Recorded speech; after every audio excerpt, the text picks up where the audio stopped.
Lijep pozdrav svima i dobrodošli na moj kanal Kuhajmo zajedno. Danas ću vam pokazati kako da napravite najbolju domaću picu koju ste ikada jeli. Pizza kakvu ja radim je kombinacija talijanske pice i onakve kakve su radile naše majke i bake na Balkanu.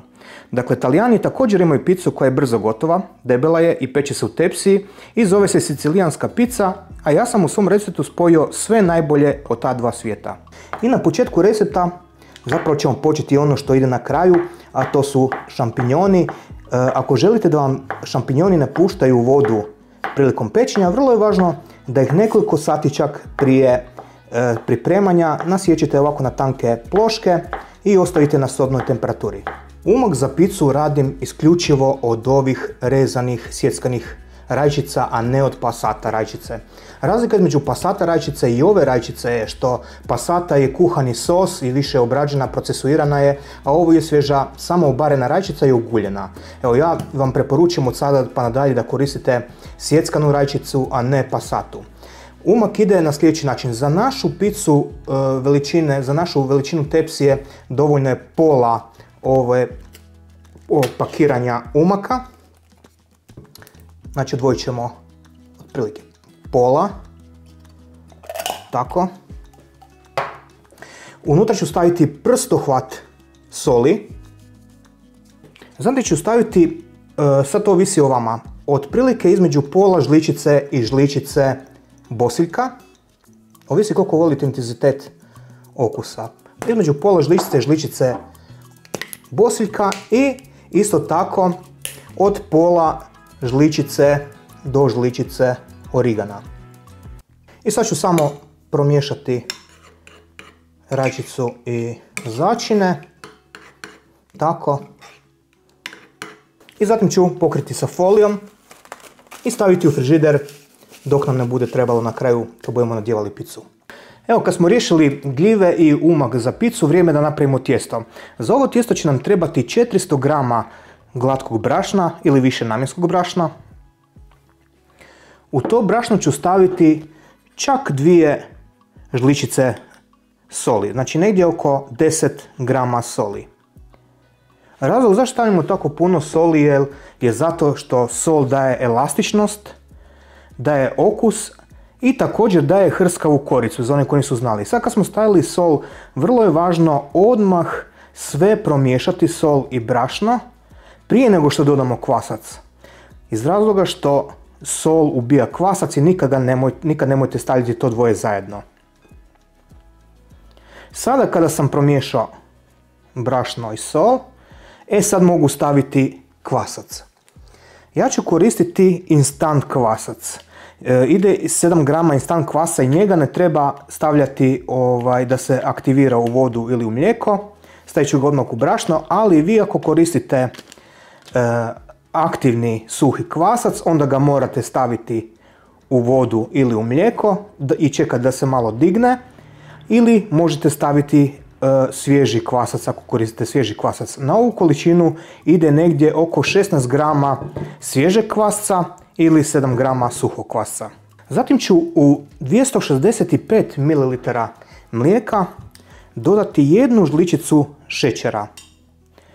Sada ću ovo mlijeko zagrijati u mikrovalnoj pećnici da bude negdje oko 37 stupnjeva, znači negdje oko tjelesne temperature, kako bi se tijesto lakše i bolje diglo. Vrlo je važno da pazite da mlijeko ne bude prevruće jer će u suprotnom ubiti kvasac. Znači kvasac je živi organizam, on je kao i čovjek. Znači na 40 stupnjeva kvasac počinje umirati. Tako morate paziti u budućnosti kad budete radili tijesto, kada radite tijesto sa toplim mlijekom ili toplom vodom, obavezno pazite da ne bude prevruće jer će ubiti kvasac i tijesto se neće dignuti. Kad smo zagrijali mlijeko, sad možemo početi raditi tijesto za picu. Stavit ću mlijeko u brašno i prvo sve promiješati sa špatulom. Znači klasično radite tijesto koji svaki puta, samo što ja koristim za ovu domaću picu, ja koristim mlijeko umjesto vode. Evo, tako sam naučio, tako radila moja mama i to mi se sviđalo jer tijesto bude unutra izuzetno mekano. A sa nekoliko trikova koje ću vam pokazati, imat ćete mekanu picu iznutra i hrskavo tijesto izvana. Dajte si vremena, nemojte žuriti, mijesite tijesto sigurno dobrih 10 minuta kako bi se mlijeko i svi sastojci drugi povezali u jedno glatko tijesto. I sada na samom kraju, kad ste tijesto već zamijesili, kad je tijesto glatko, dodajte još žlicu 2 maslinovog ulja i nastavite mijesiti tijesto kako bi tijesto apsorbiralo ovo maslinovo ulje, što će pridonijeti vrhunskom okusu pice.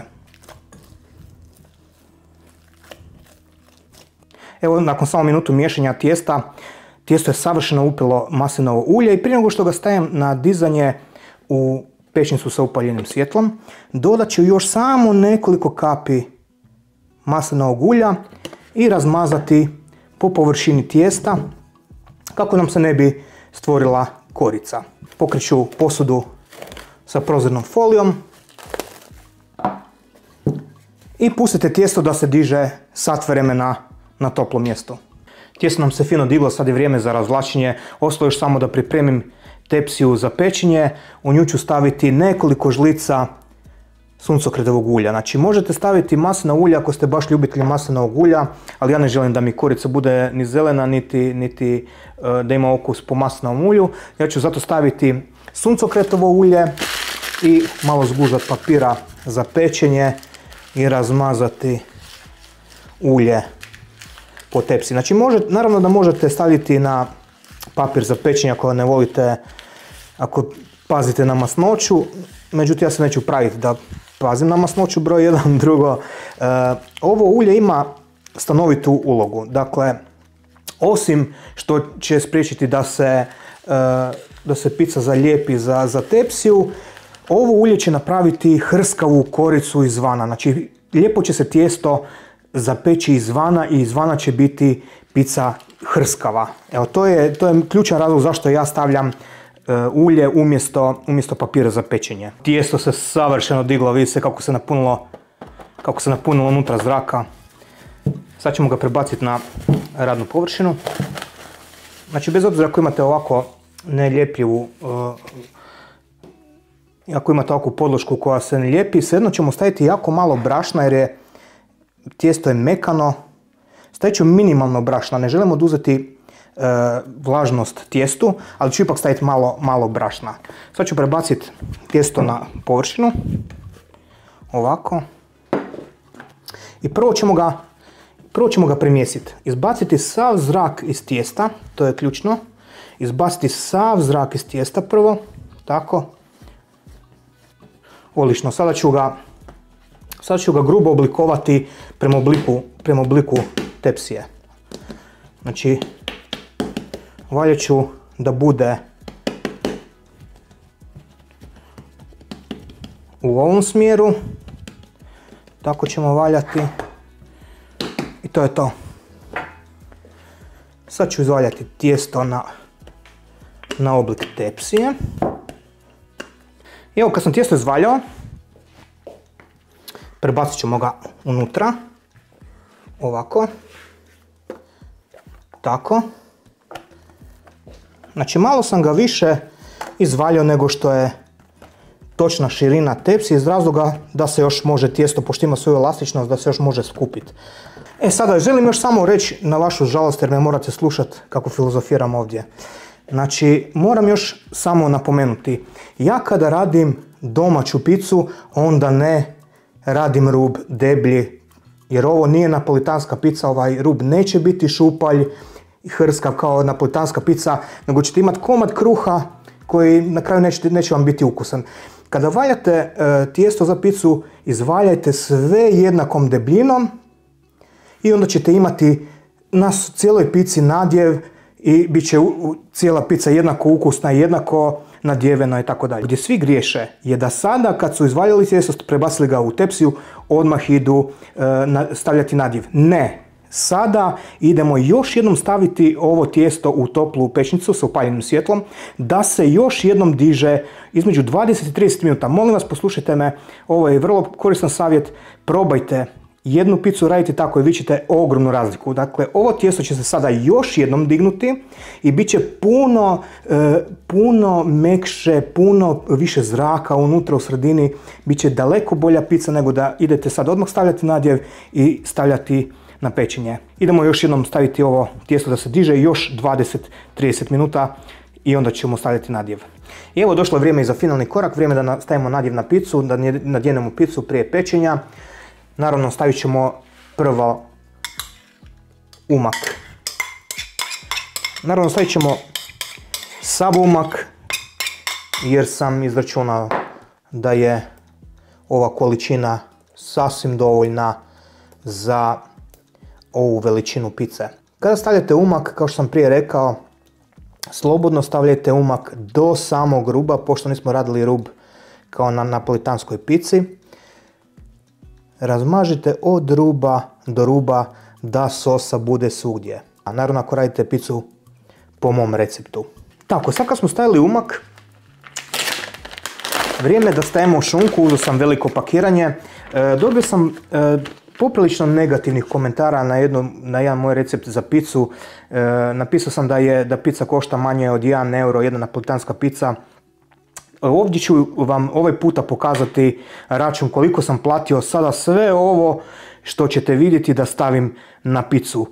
Ajmo prvo staviti šunku. Znači uzeo sam pravu finu šunku. Ako stavljate salamu, ja preporučam kao prvo da nikada ne stavljate salamu na picu nego isključivo šunku. Postoji jedan razlog. Znači salama se radi salame se melju. Znači meso se melje za salamu i kad stavite salamu na picu, salama će izgoriti, će izgubiti svu svoju onu masnoću. Kada radite domaću picu, ne morate kupiti puno, ali stavite pravu šunku na picu.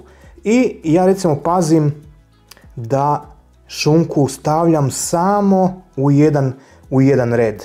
Ribana mozzarella, stavit ćemo puno ribane mozzarelle. Cijelo ovo pakiranje, svi volimo puno sira na pici, je tako?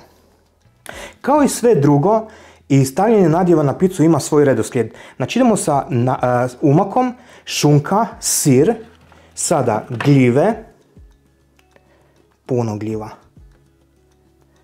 Nevjerojatno je koliko je ova pizza zapravo jeftina.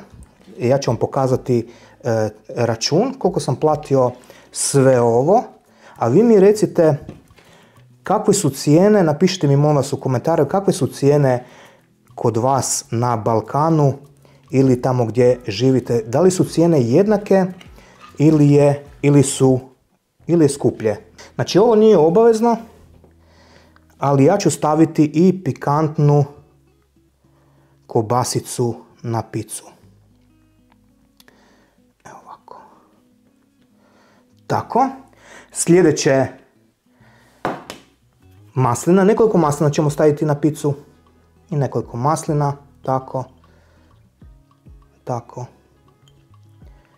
Ne volim puno maslina. Tek toliko da ima par maslina.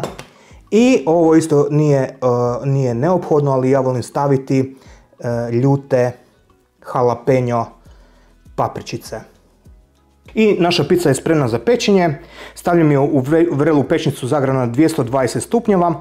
Pečit ćemo između 15 i 20 minuta. Znači ovisi o vašoj pečnici. Svaka pečnica je različita, ali treba će vam između 15 i 20 minuta. Vi pogledajte kada je pečena.